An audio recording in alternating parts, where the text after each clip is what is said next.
As we've been talking about, wildfires have been burning in many parts of the country. Oh yeah, you can really see the flames now, eh? Yeah, it's starting to build up. Wow. There has been some welcome rain this long weekend that's allowed residents in parts of northern Manitoba to return home today. Evacuation orders also lifted in Fort McMurray, Alberta, where almost 7,000 people were sent away from their homes on Tuesday. Next door, though, in BC, officials say it's too soon to know when the nearly 5,000 evacuees from Fort Nelson can return back to their homes. Is this the new reality for those parts of the country? John Vaillant is the award-winning author of Fire Weather, shortlisted this year for the Pulitzer. His book looks at the life-changing 2016 fires in Fort McMurray, our changing relationship with wildfires, and how we got to this point. I spoke to him a bit earlier. John Vaillant, thank you so much for making the time. Hi there. Good morning. Your book obviously looks at the the forest fires in Fort McMurray back in 2016. We're now seeing the beginning of the forest fire or wildfire season again in Canada. And I wonder what you're thinking about, what you're watching for, given your extraordinary compilation of what unfolded in 2016 and your telling of what happened then. Well, it's really ominous to see it coming around again, and it really shouldn't surprise anybody. Climate scientists have been warning us of this, fire scientists have been warning us of this, and the drought conditions in northern BC and Alberta are really, really concerning. So fire is going to be a part of that landscape all summer and fall. And, you know, I think we're all kind of surprised to see Fort McMurray in the crosshairs again, but on the other hand, you know, it's a big city in the middle of the boreal forest, a very flammable ecosystem at the best of times. So, you know, fear and worry, and but it's also, you know, awfully familiar. Yeah. You talk in your book about the fact that the Fort Mac fire was, the ferocity of it wasn't anticipated. And many people tell you that these fires are happening faster, they're happening sooner, and they're hitting harder. And they're certainly more frequent. Give us a sense of why that's happening. What are the factors playing into the reality that we're seeing now? Well, 150 years of relentless fossil fuel combustion has changed our atmosphere and its capacity for holding the sun's heat in really measurable ways that we're now all feeling in terms of broken heat records, drier forests, drier crop fields all across the West. So we're in this kind of more explosive, flammable scenario that isn't going away. And really the only way to mitigate it is to reduce the amount of carbon we burn, and that's something Canada has been very slow to pick up on. Other countries are really working hard to reduce their emissions, and Canada right now is expanding its petroleum and gas and bitumen operations. So that's at odds with the needs of the climate and the needs of the safety of communities in the north. You talk about how people didn't know what to be ready for because they'd never seen anything this time. What do you think that they should be doing right now? It's not obviously as menacing, but I'm sure all those people are thinking back to 2016. Oh, yeah. I mean, there's a lot of PTSD, for one thing, kind of lurking under the surface. There's deep concern on all sides. I think there's been a lot of proactive preparation on the side of wildfire fighters and municipal firefighters, and you can see the actions they're taking.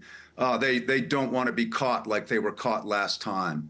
The climate is, you know, the current climate, as in the humidity and the temperature, are both favorable to firefighting. It's not as hot and it's not as dry as it was in 2016, but that is momentary. It literally could change in a matter of days or weeks. Sure. So right now, the pressure is somewhat off Fort McMurray, but it's certainly on Fort Nelson, BC at the moment, and other communities, and that pressure could ramp up as, you know, the temperature is going to be rising through the summer. That's right. And the drought isn't going anywhere anytime soon. soon. And so this threat is, we're just getting started here with this fire season. The people that live in Fort Mac and Fort Nelson and other places might not like this question, but I'm going to ask it anyway. Are there places that are just uninhabitable, where we shouldn't actually be rebuilding because they are sort of, sitting ducks, as it were, for these kinds of fires? Rosemary, that's really the $64 billion question, and it's being answered by insurance companies who are increasingly refusing insurance, fire insurance, to fire-prone areas. The Okanagan folks there are having a lot of trouble getting fire insurance.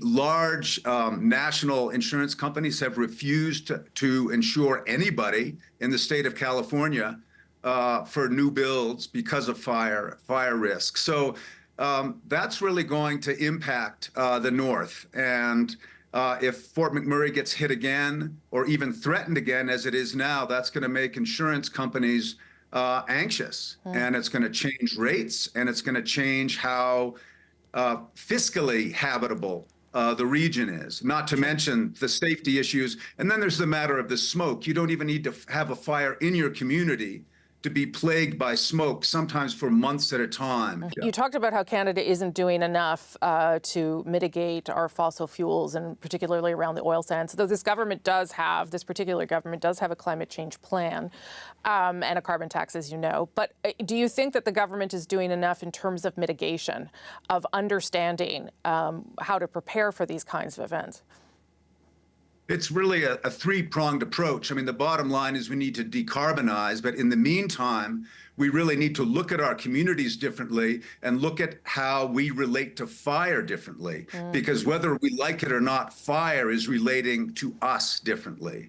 And so communities and landscapes that we previously thought as relatively safe from fire no longer are. And that's really true for the entire country. It's not just isolated to the Canadian West. And so that's what's happening now. I think it's a big ask to ask a country or a government or even an individual to completely rethink their relationship to one of the four elements. And that's really what's being asked to do. It's never happened in human history before. And now we're having to do it as individuals. How do we respond to fire differently? How do we think about it differently? How do we basically metabolize it into our consciousness differently? But also, how do we simply practically keep ourselves safer from it? And communities are, just from my own experience touring around with the book, it's front and center for a lot of communities, and people are really grappling with it in earnest ways. And are they, and this will be my last question, are they making that connection with climate change, do you think?